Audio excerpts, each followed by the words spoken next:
The place I sometimes want to begin for someone who I suppose has an intellectual objection to God when it comes to suffering is to say, the very fact you recognize that we live in a world where this is wrong, that there's a kind of a sense of good and evil, right and wrong, that suffering is a bad and evil, if you like, is itself for me a pointer to God. We can't really talk about justice and injustice and those sorts of things unless there's some kind of moral lawgiver that kind of grounds our very ideas of justice. I mean, this was actually the argument in many ways that led C.S. Lewis to at least believing in God initially, was the fact that he said, you know, I had this complaint against God that the universe was so unjust, yet where had I got this idea of just and unjust? You know, how can a man call a line crooked or straight unless he has some idea of what a straight line is? And the point being, if you believe that the universe, that the world is not the way it should be, if there is a God, then you have a concept of justice and right and wrong. And the question is, how can you even have that concept if actually all that really exists is matter in motion, the blind forces of nature? So there's a kind of philosophical bit of work I'd want to do to start with at an intellectual level to say, can we even talk about right and wrong, good and evil in the absence of God? But then at the much more experiential, emotional level, I think I would want to say, yeah, it's a huge question. It's a huge mystery.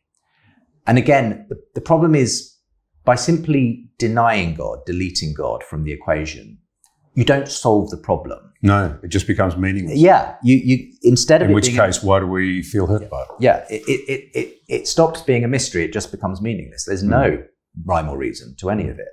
And I don't think ultimately, if what you're interested in is helping people get through suffering and evil, simply saying, well, there's no God isn't necessary. I mean, that was when the Atheist Bus campaign said, you know, there's probably no God, now stop worrying and enjoy your life. Well, it's probably not going to help the crack, you know, addict or the widow in Darfur, just taking away God, now stop worrying and enjoy your life. So, well, actually, that might have been the only thing that gave me some hope in this world. And so I want to just simply question the whole idea that sort of eliminating God sort of just suddenly cleans the whole thing up. I don't think it does.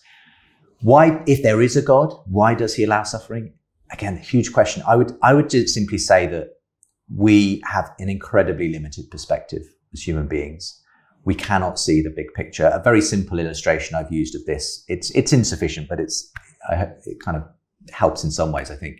When we had our second youngest son, Jeremy, he was born with a skin infection. And that meant that within less than 24 hours, I had to be in the sort of ICU unit at the hospital, helping a doctor to kind of find a vein in his tiny little wrist to insert some antibiotics. And then I was tasked with just feeding him these little drops of sugary water to try and keep him calm. And obviously it was a horrible, painful process. But I wished I could have said to him, we're not doing this to hurt you. We're not doing this to, you know, make your life a misery. We want to help you. This suffering that you're enduring is actually ultimately for your good. And I think in a much bigger way, we are like the baby who just cannot understand its place in the universe. We cannot see what those bigger purposes may be that we simply have no idea of when it comes to God. So that doesn't often help people when they're in the midst of their suffering. But I think there is a sense in which we just have to, with some humility, accept that we cannot see what God may see in the bigger picture when it comes to the suffering and evil we see in the world, and the way in which God may use things, even in all kinds of unexpected ways, for bigger purposes. But the real answer I would give to say a grieving mother, someone who is in the midst of suffering, I wouldn't want to give them a sort of philosophical sort of theodicy in that way. I would just want to say, God knows how you're feeling, because that's at the heart of the Christian faith. It's the idea that a God came in to experience suffering, who was beaten, crushed, humiliated, rejected. And at the very center of the Christian faith is a God who went to the cross and experienced all of the suffering and brutality that the world could throw at him. And so that may not answer the problem of suffering and evil, but it certainly gives an incredible amount of hope to many people who are going through suffering and evil, that there is a God who is with them in the midst of it. And for me, that's often the only thing I can point people to is the hope that there is a God who understands.